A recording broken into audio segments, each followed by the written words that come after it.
اگلا سوال ہے، ہمارے چند سنی علماء اور واعظین حضرات آخر قاتلین حسین علیہ السلام کا دفاع کیوں کرتے ہیں؟ کیا اس کی وجہ یہ تو نہیں ہے کہ ان قاتلین میں جید صحابہ کی اولادیں بھی شامل ہیں؟ مثلا انس ابن مالک کا بیٹا سنان بن انس اور سعد بن ابی وقاص کا بیٹا عمر ابن سعد۔ علی بھائی کا اس حوالے سے کیا موقف ہے؟ میں تو اس سوال کے ساتھ اختلاف کرتا ہوں۔ ہمارے سنی علماء کبھی بھی قاتلین حسین کا دفاع نہیں کرتے، نعوذ باللہ۔ یہ ضرور ہے کہ وہ منہ چھپاتے پھرتے ہیں، وہ کہتے ہیں بس بتاؤ نہ کہ کس نے کیا ہے۔ میرا خیال ہے ایون ناسبی بھی یہ جرت نہیں کرتے کہ وہ یہ کہیں کہ حسین ابن علی شہید نہیں ہے، وہ باغی تھے تو قتل ہوئے، نعوذ باللہ۔ ایسا نہیں ہے۔ سب سے زیادہ یعنی شیعہ کے خلاف کام کیا ہے نا اہل سنت میں تو امام ابن تیمیہ نے کیا ہے، انہوں نے منہاج السنہ کتاب لکھی ہے، لیکن اس میں بھی آپ دیکھیں کہ وہ کہتے ہیں کہ ہم یزید کو عام دنیا دار بادشاہوں کی طرح بادشاہ مانتے ہیں، ہم اہل بیت سے محبت کرتے ہیں۔ ایون انہوں نے تو حضرت معاویہ کے بارے میں بھی کہا کہ ہم انہیں خلیفہ راشد نہیں ایک بادشاہ مانتے ہیں، اور انہوں نے کلیئر کٹ لکھا کہ ربیع الاول 11 ہجری میں نبی علیہ السلام کی وفات ہوئی اور 41 ہجری ربیع الاول میں صلح حسن ہوئی، اور نبی علیہ السلام کی حدیث تھی کہ میرے بعد خلافت 30 سال رہے گی۔ تو وہ کہتے ہیں دیکھو ایگزیکٹ ربیع الاول میں صلح حسن کے بعد خلافت راشدہ ختم ہوگی، خلیفہ راشد 5 ہیں، ابو بکر، عمر، عثمان، علی اور حسن ابن علی۔ حضرت معاویہ اسلام کے پہلے بادشاہ ہیں، یہ تو وہ بھی مانتے ہیں۔ انہوں نے بھی کبھی یہ بات نہیں کی ہے کہ ہم قاتلین حسین کا دفاع کریں گے۔ ایون ڈاکٹر ذاکر نائک صاحب سے بھی مسئلہ مس ہینڈل ہوا جس میں میرا لیکچر بھی آیا تھا، انہوں نے بھی بعد میں جو ویڈیو ریکارڈ کی، انہوں نے کہا میں آج کی ڈیٹ میں حضرت حسین کے قاتلین پر لعنت بھیجتا ہوں۔ تو کوئی قاتلین حسین کا دفاع نہیں کرتا۔ البتہ یہ ضرور ہے کہ چند ایک ناسبی جو کٹر قسم کے ہیں جن کو میں سنی نہیں سمجھتا، نہ بریلوی ان کو اون کرتے ہیں، نہ دیوبندی اون کرتے ہیں، نہ اہل حدیث اون کرتے ہیں۔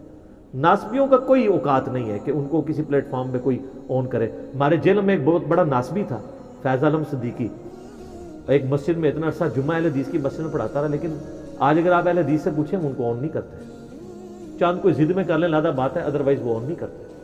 شیخ زبیر علی زئی صاحب نے باقاعدہ اپنی کتاب فضائل صحابہ میں لکھ دیا کہ فیض عالم صدیقی اہل حدیث نہیں ہے، ان لوگوں نے لبادے اوڑے ہوئے ہیں، بڑے سخت الفاظ انہوں نے لکھے تھے۔ باقی یہ جو بات ہے نا صحابہ کی اولادیں، ایک بات تو اس میں ٹھیک تھی، عمر ابن سعد تو واقعی سعد ابن ابی وقاص کا بیٹا تھا، لیکن جو سنان بن انس ہے نا جس نے حضرت حسین علیہ السلام کو آخر میں وار کر کے شہید کیا، ان کا سر کاٹا تھا، وہ حضرت انس ابن مالک کا بیٹا نہیں ہے، اس کا ویسے نام ہے سنان بن انس نخعی، یہ تو قبیلہ ہی اور ہے۔ البتہ یہ ضرور ہے کہ جب صحیح بخاری میں 3748 نمبر حدیث ہے جس میں امام بخاری نے حسین کے ساتھ علیہ السلام لکھا ہے، جو دارالاسلام والوں نے عربی والے سے نکال دیا ہے، لیکن اسلام 360 میں، سعودی عرب کی کتابوں میں، دارالکتب العلمیہ کی کتابوں میں، سعودیہ کا جو مکتبہ تو شاملہ ہے اس میں بھی علیہ السلام موجود ہے، لیکن سارا نہیں نکالا۔ بخاری میں جہاں حضرت فاطمہ کے ساتھ علیہ السلام لکھا ہوا ہے وہ ابھی بھی دارالاسلام والوں کا موجود ہے، نکالا نہیں ہے۔ 3748 نمبر حدیث ہے صحیح بخاری میں کہ جب حسین ابن علی کا سر کاٹ کر عبید اللہ ابن زیاد گورنر یزید جو کوفہ میں اس کا گورنر تھا اس کے سامنے لا کے تشت پہ پیش کیا گیا، ولیعوذ باللہ تعالی، اللہ کی لعنت ہو ان پر، فرشتوں کی لعنت، تمام لعنت کرنے والوں کی لعنت جنہوں نے حسین ابن علی کو اس طریقے سے شہید کیا، آمین۔ تو وہ چھڑی مار کے ان کے حسن کے بارے میں کوئی کلام کرنے لگا، یہ بخاری میں بھی ہے اور ترمذی میں بھی ہے۔ تو انس ابن مالک وہاں کھڑے ہوئے تھے تو وہ تڑپ اٹھے، تو انہوں نے کہا کہ نبی علیہ السلام کے سب سے زیادہ ہم شکل حسین ابن علی تھے، اور بخاری کے الفاظ ہیں 3748، اس وقت حسین علیہ السلام کی داڑھی اور سر میں وسمے سے رنگا گیا تھا، یعنی کالا خضاب لگا ہوا تھا۔ کالا خضاب لگا سکتے ہیں، اس پہ میرا کلپ بھی ریکارڈڈ موجود ہے، لیکن 70 80 90 سال کا بابا نہ لگائے، چھوٹی عمر تک 50 55 تک، اللہ سے ایک ٹاپک ہے۔ بہرحال اس میں بھی موجود ہے کہ وہ انس ابن مالک وہاں کھڑے تھے، اس کے سے لوگ سمجھتے ہیں شاید سنان بن انس ان کا بیٹا ہوگا، اور انس ابن مالک نے ساتھ ہو کے کام کرایا، ساتھ ہو کے کرایا ہوتا تو وہ عبید اللہ کو ڈانٹتے تو نا کہ یہ تو کیا کر رہا ہے، چھڑی مار رہا ہے۔ باقی لڑ تو سکتے نہیں تھے۔ انس ابن مالک کی اس وقت عمر 100 پلس تھی، یا 100 پلس تو نہیں ہوگی، آلموسٹ آپ سمجھ لیں 60 پلس تھی، کیونکہ 93 ہجری میں فوت ہوئے ہیں 110 سال کی عمر میں، 70 کے ہوں گے آلموسٹ اس وقت۔ تو بیچارے دل میں ہی اس کو برائی کو برا سمجھ سکتے تھے، جتنا وہ کر سکتے تھے وہ کر دیا، ادروائز وہ مروا دیتے تھے۔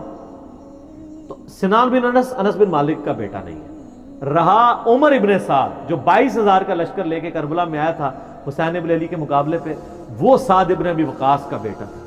اور آپ دیکھیں عجیب بدقسمتی اس شخص کی کہ سعد ابن ابی وقاص نے ہی وہ پرشین امپائر گرائی ہوئی ہے، عراق، ایران، یہ کوفہ، یہ سارا حضرت سعد نے فتح کیا ہوا ہے، عشرہ مبشرہ میں سے ہیں۔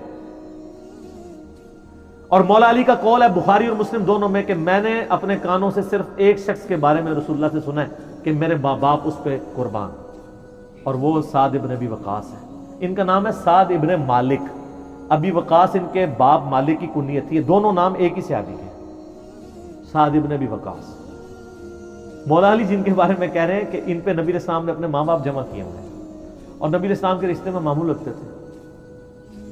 10 جنتی خوش نصیب صحابہ میں سے، اور بدری اصحاب میں سب سے آخر میں یہ فوت ہوئے ہیں حضرت معاویہ رضی اللہ تعالیٰ کے دور میں 56 ہجری میں۔ ان کے بعد کوئی بدری صحابی دنیا میں نہیں رہا تھا۔ بدری صحابی ایک بہت بڑا ٹائٹل تھا، یہ سب سے آخر میں فوت ہوئے۔ پوری زندگی حضرت معاویہ سے ان کا اختلاف رہا تھا اس مسئلے میں جو حضرت علی کے ساتھ ان کے معاملات تھے، سب و شتم والے۔ یہ بندہ ہمیشہ ڈٹا رہتا تھا۔ میرے پچھلے دنوں کلپ بھی آیا نا اس حوالے سے، کیا صحابہ کو گالی دینے والا کافر ہو جاتا ہے، اس میں نے ان کے حوالے سے حدیثیں صحیح مسلم سے بیان کی ہیں۔ ان کا بیٹا تھا عمر ابن سعد، جس کو رے کی حکمرانی کی لالچ دی تھی۔ رے پورا ایریا تھا، ایران، عراق، افغانستان، یہ پورے ایریا کو رے کہا جاتا تھا اس زمانے میں۔ اتنی بڑی حکمرانی کی، گورنری کی لالچ دی یزید نے عبید اللہ ابن زیاد کے ذریعے۔ باپ دیکھ لو سعد ابن ابی وقاص، جو مولا علی سے محبت کرنے والا، سنن نسائی الکبریٰ میں موجود ہے۔ 2 تابعین ملنے آتے ہیں سعد ابن ابی وقاص کو اور کہتے ہیں، سعد ابن وقاص ان کو پہلی بات یہ کرتے ہیں کہ میں نے سنا ہے کہ تم حضرت علی کو گالیاں دیتے ہو۔ ان کا معاذ اللہ، ہم کیوں دیں گے؟ تو انہوں نے فرمایا یہ بنو امیہ کے لوگ اگر میرے سر پہ آرا بھی رکھ دیں اور میرے 2 ٹکڑے کر دیں اور مجھے یہ کہیں کہ میں حضرت علی کے بارے میں کوئی نازیبا جملہ نکالوں، تو میں سعد کبھی بھی ان کے بارے میں کوئی جملہ نہیں نکالوں گا جو کچھ میں نے رسول اللہ سے علی بن ابی طالب کی شان میں سن رکھا ہے۔ صحیح مسلم میں حدیث موجود ہے نا، حضرت معاویہ نے ان کو کہا امارا معاویہ نے حکم دیا، تو اس میں الفاظ انہوں نے انکار کر دیا۔ تو حضرت پھر معاویہ نے کہا تمہیں کون سی چیز منع کرتی ہے کہ تم علی بن ابی طالب پہ سب و شتم نہیں کرتے؟ ان کا معاویہ میں نے 3 فضیلتیں علی کے بارے میں ایسی سنی ہیں، مجھے ایک بھی مل جاتی تو بہت تھی۔ پھر انہوں نے کہا وہ پہلی فضیلت غزوہ تبوک کے موقع پر علی کی میرے ساتھ وہی نسبت ہے جو ہارون کی موسیٰ کے ساتھ، مگر میرے بعد کوئی نبی نہیں۔ دوسری فضیلت خیبر کے موقع پر کل اس شخص کے ہاتھ میں جھنڈا دوں گا جو اللہ اور اس کے رسول سے محبت کرتا ہے، اللہ اور اس کے رسول سے محبت کرتا ہے۔ ہم پوری رات اس خوشی سے سوئے نہیں کہ کون ہوگا وہ بندہ، علی کو دیا جھنڈا۔ اور مسلم میں آگے الفاظ ہیں کہ حضرت عمر کہتے ہیں مجھے پوری زندگی رشک رہے گا کہ اس دن جھنڈا مجھے نہیں ملا، علی کو ملا۔ اور تیسری فضیلت سن معاویہ، جب نجران کے عیسائی آئے تو آیت مباہلہ نازل ہوئی، آیت نمبر 61 آل عمران کی، تو نبی علیہ السلام اپنے بچوں میں سے حسن و حسین، فاطمہ اور حضرت علی کو لے کے اور کہا اللہ میرے اہل بیت ہیں۔ یہ تینوں فضیلتیں، اور ابن ماجہ میں ایک چوتھی فضیلت بھی ہے کہ آپ نے غدیر خم پہ فرمایا تھا من کنت مولاہ فہذا علی مولاہ، میرے پاس ان میں سے کوئی ایک بھی ہوتا تو بہت تم مجھے علی کے بارے میں بات کرتے ہو۔ یہ باپ تھا علی کا صحیح شیعہ، علی کی پارٹی کا بندہ، علی کا چاہنے والا، پوری زندگی ڈٹا رہا، اور بیٹا آگے سے کیا نکلا ہے تو کوئی مسئلہ نہیں۔ حضرت نوح پیغمبر کا بیٹا کافر نکل سکتا ہے، تو حضرت سعد کا کیا مقام ہے حضرت نوح کے مقابلے پہ؟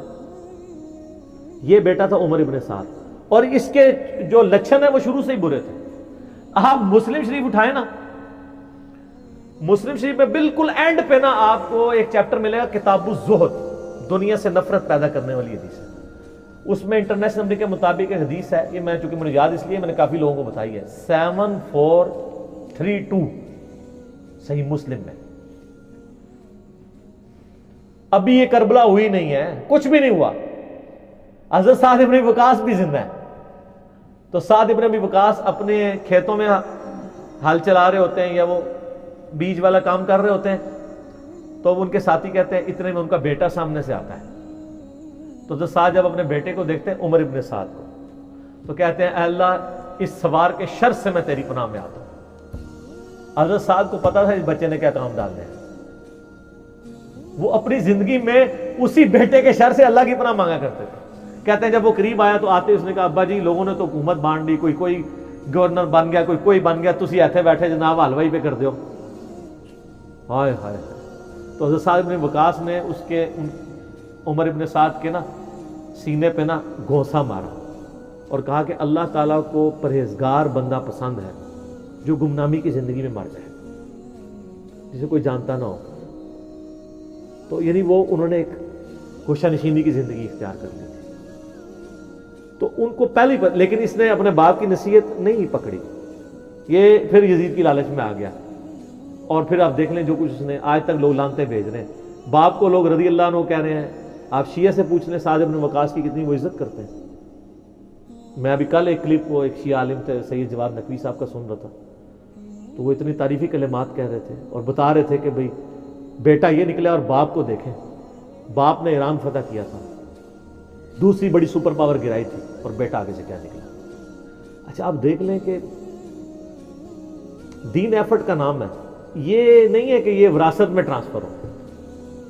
انبیاء کی وراثت میں ٹرانسفر نہیں ہوئی ہے تو اور کس میں ہونی ہے؟